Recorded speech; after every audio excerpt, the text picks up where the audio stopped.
Live from our 7 Tasmania studios, your nightly news with Kim Miller begins now. Good evening. First tonight, Jeremy Rockliff's first question time as Premier was extra heated as he batted off questions about his embattled ministers. Labor claiming Elise Archer called a colleague treacherous before a party room ballot for the role of Deputy Premier. With his new team by his side, the Premier took the heat, presenting a united front as he batted off questions about infighting between ministers. This is the strongest team since 2004. First team, second team. Oh my God. The opposition also had a bone to pick with the Attorney-General. Minister, can you confirm that you called the Deputy Premier, Michael Ferguson, treacherous? And much worse that I can't repeat, in a meeting where he said he would be standing as the Deputy following the resignation of Premier Peter Gutwein. But I'm not even sure what she's referring to, and I can unequivocally state that I did not say that about my good friend and colleague, Mr Ferguson. Wow. Elise Archer again defending herself after taking 2 weeks to apologise for groaning in Parliament to a child abuse survivor. Victim survivors continue to speak out against you, a list now including your own brother. How can anyone have confidence in your ability to oversee the Commission of Inquiry if victim survivors don't? Yeah. What I will say, as I've stated in Parliament, I'm sorry for the impact this matter has had on victim survivors. A 4-week hiatus of question time meant MPs had a lot to get off their chest as name-calling echoed across the chamber. You big sissy. And the government was quick to remind Labor about its own disputes, proven by Bastian Seidel's shock departure last year. We had last year. Labor Party. Order. Chew up. We have a statement spit out good people. Order. The focus for both major parties is now on the Legislative Council elections this weekend. Labor will need to win back Huon and Elwick to maintain influence in the upper house, while the Liberals will be looking to secure an extra seat. Voters head to the polls on Saturday. Ainsley Kosh, 7 Tasmania News. The Greens are continuing their push to restore the size of Parliament, accepting a petition signed by 400 people in the community to increase the House of Assembly to 35 seats. There's an increasing level of recognition in the community that a 25-seat House is too small for a state the size of Tasmania. MPs are expected to debate controversial anti-protest laws when Parliament returns tomorrow. Well, there's still more than a fortnight to run in this campaign, but health announcements made by the major parties don't hit the mark, according to key local stakeholders. With the outgoing Federal Health Minister in town, they're calling for the root cause, a lack of funding, to be addressed. According to Ruth Patterson, a cancer journey is like travelling on a bush road. You hit a few corners, you hit a few potholes and a bit of corrugation, and just to surprise you, will out-jump a kangaroo. But round that corner is a bit of sealed roadway for you. Cancer survivors in the north would be helped along that path by a $580,000 commitment to survivorship services at the LGH's Holman Clinic. To give people hope, to give people support, and to give people a future. It's the latest announcement aimed at the state's ailing health system. Both major parties have now committed to funding a hospice centre at the LGH, while Labor has promised 3 urgent care centres in the state. What has been absent is a real plan to address the systemic issues that we've seen in Tasmanian health over a number of years. Bankrolling bricks and mortar is all well and good, according to the Health and Community Services Union, but it won't help with lengthy wait times for an ambulance, in the emergency department and for elective surgery. I think what is important is having a sustainable health workforce, and of course you need to have a proper and robust plan, and a plan not for 2 years, a plan not for 5 years, but you need to have a plan for 10 or 20 years. Pre-election, the Australian Medical Association called for health funding to be reviewed, saying all states and territories agree a nationwide 50-50 split on hospital activity funding is needed. We need a substantial amount of money to overcome the problems we've had with COVID, and it just comes down to simple financial support. Our calculations are the figures are around 20 billion that we need to get back on track. The move also supported by the Nurses Union, but not major parties who are still spruiking their health credentials. We've doubled funding on our watch and we've increased by $10 billion in this budget alone only 5 weeks ago. We are committed to working with the states and territories on that because we do need to get those health systems back on their feet. Josh Duggan, 7 Tasmania News. An iconic Launceston business will receive a funding boost if Labor wins the federal election. $6 million will be given to the Waverley Woolen Mills to help complete its expansion, including upgraded equipment, increased recycling capabilities and a larger retail and hospitality centre. At Waverley, we often talk about the olden days, but we are incredibly fortunate that more recently we have been talking about our future. Ed Husick was also forced to answer questions about a now deleted Facebook post from Lions MP Brian Mitchell, in which he wrote the Shadow Industry Minister appeared to be, quote, massaging boobies. I can definitely say I wasn't a fan of it. It was right that he apologised and now we just move on. Mitchell is currently trying to win a third term in Parliament. His 2019 opponent, Jess Whelan, was disendorsed after her racist social media posts were discovered. A coroner has labelled the traumatic birth of a baby at the LGH who later died from a brain injury as mismanaged. The breech baby was due to be delivered by emergency caesarean, but when his mother's waters broke, obstetricians made several unsuccessful attempts to deliver him vaginally. The report found the birth was made worse by poor clinical decision-making, and staff missed several opportunities that would have avoided the tragic outcome. Tasmanians who have recovered from COVID are being told to wait 3 months before getting their next vaccination. The timetable change comes after Otago updated its advice, saying the risk of reinfection within 12 weeks of catching the virus is very low. Tasmania recorded 1,078 new infections overnight, and sadly another death after a man in his 70s died in the Royal Hobart Hospital. A David and Goliath battle for greater disability access at Hobart's Parliament Square precinct has been brought to a halt after the High Court found Sitter Property Group did not discriminate against people with disability. In a statement, the company's managing director says the premises standards ensure all buildings afford dignity through equal access. Fallen firefighters have been remembered in a moving service.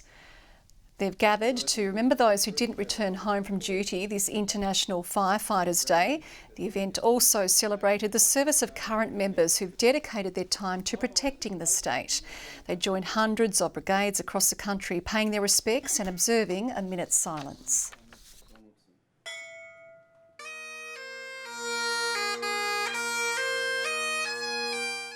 Firefighters will be in positions where they will have to stand in harm's way to protect the community.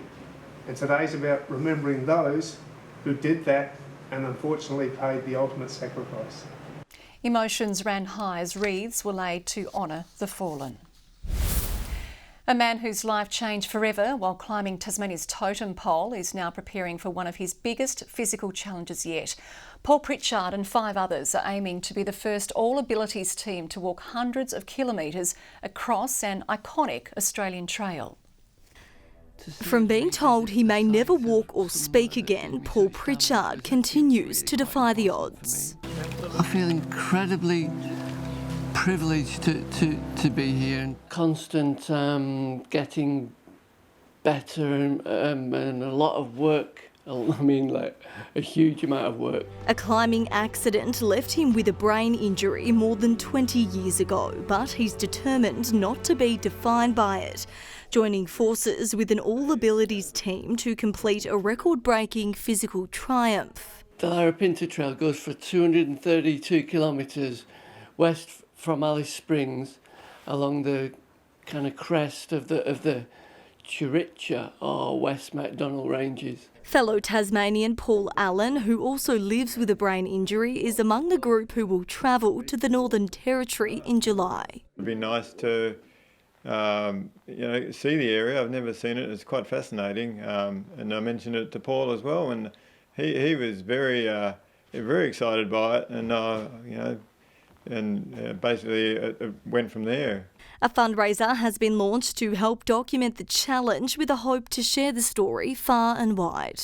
It's great to be able to sort of show that disability or not, we've still got ambitions. We're still humans. We're just as human as anyone else. The team have used Tasmania's natural landscapes to kick off their training for the massive feat that lies ahead of them. But they're no strangers to a challenge, having already cycled together from the lowest point to the highest point in Australia. This walk is it's going to be absolutely brutal, I reckon, because it really is going to test us. The broader message making it all worth it. In our own small way, we're fighting for inclusion. Grace Evans, 7 Tasmanian News. Tasmanian producers can showcase their skills with applications for this year's Export Awards now open. Bittersweet after 2 years of supply chain disruptions. We've had issues, difficulties getting to markets closing down. A lot of our product goes into Southeast Asian markets, but also more broadly across the globe. Applications close on June 10. A furry fundraiser which gives back to the community is being rolled out at some of the state's top hotels. The Tassie Teddies initiative supports local charities and provides employment for people living with intellectual disabilities. A cute and cuddly cause to raise funds for local Tasmanian charities. Top hotels around the state began rolling out teddies today, with 100% of proceeds going to Wildcare Tasmania, Nita Education and Inscape Tasmania.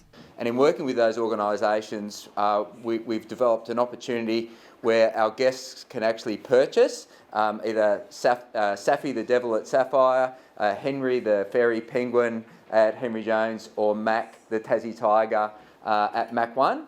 Made from recycled offcuts from Tas Textiles, the environmentally friendly woolies have already been a hit with hotel guests. In an hour this morning, we'd sold 8 teddies just at Mac 1 and Henry Jones. The Federal Group Luxury Collection expects between 4,000 and 8,000 teddies will be sold per year.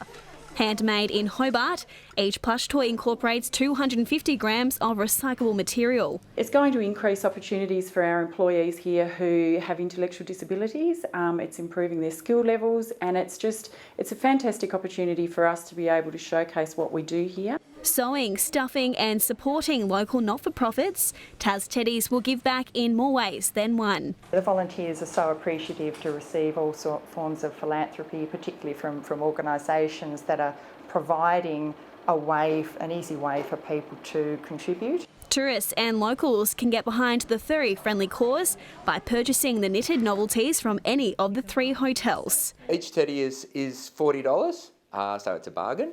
And obviously you get a really cute teddy, and hopefully you can build up the collection. Mac, Safi and Henry are available now and are looking for their forever homes. McKenna Bailey, 7 Tasmanian News. The Jack Jumpers have marched back into a home training session after coming down from securing a historic NBL Grand Final spot. With little time to celebrate, the focus now switches to the Sydney Kings and finishing the job on the big stage. Surviving a thrilling semi-final series, the dream lives on for the Jack Jumpers as they get to work barely hours after arriving back in the island state.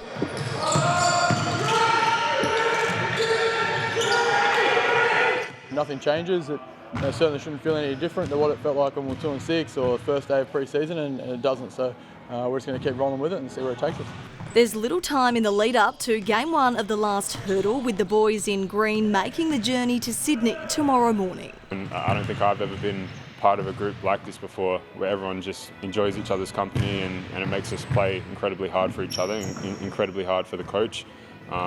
And yeah, that's what it takes at this end of the season. Fierce competitors in the Kings await them, but Tasmania's determined to continue its brand of basketball. We're not scared of anyone in any way. We obviously know Sydney are a talented team, but if we can get the game and the series on our terms, we certainly believe we can get the result. We've put some things in this morning that hopefully slow them down and keeping it to a half-court game.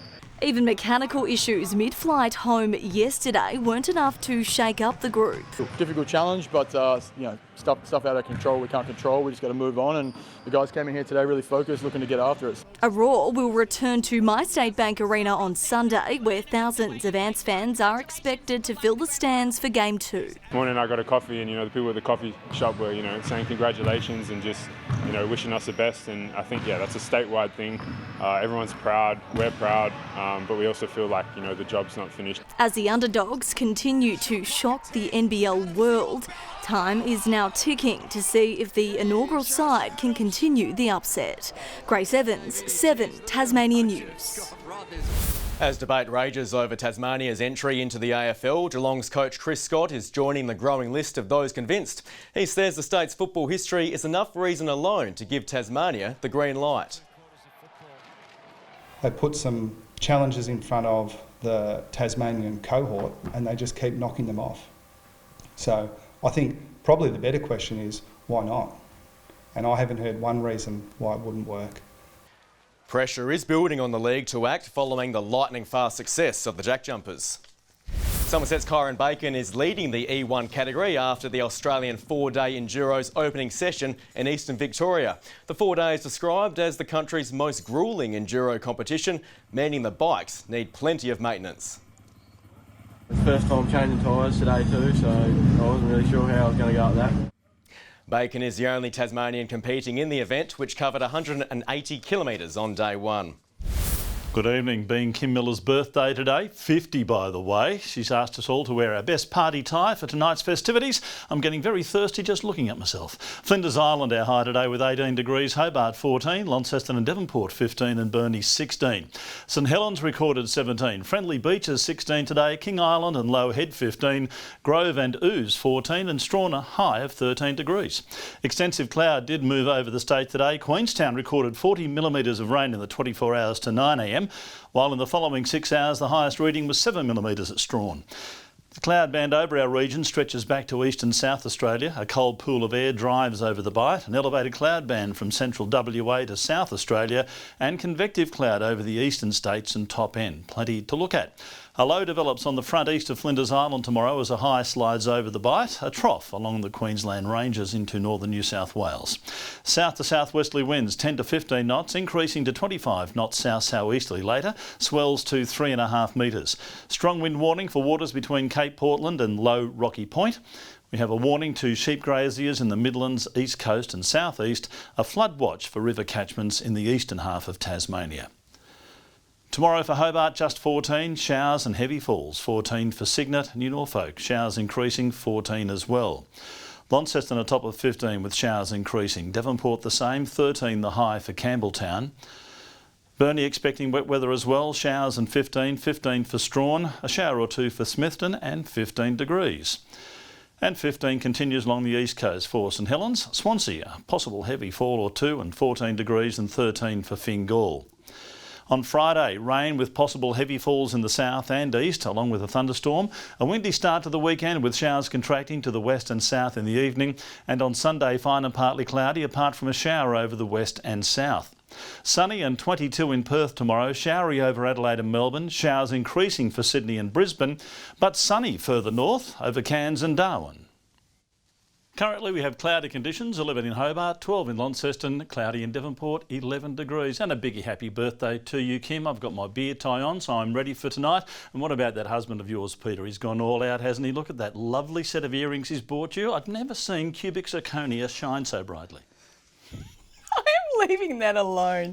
Thank you, Miss. Fabulous and 50, that's me. That's all your news for this evening. Thanks for your company. Good night.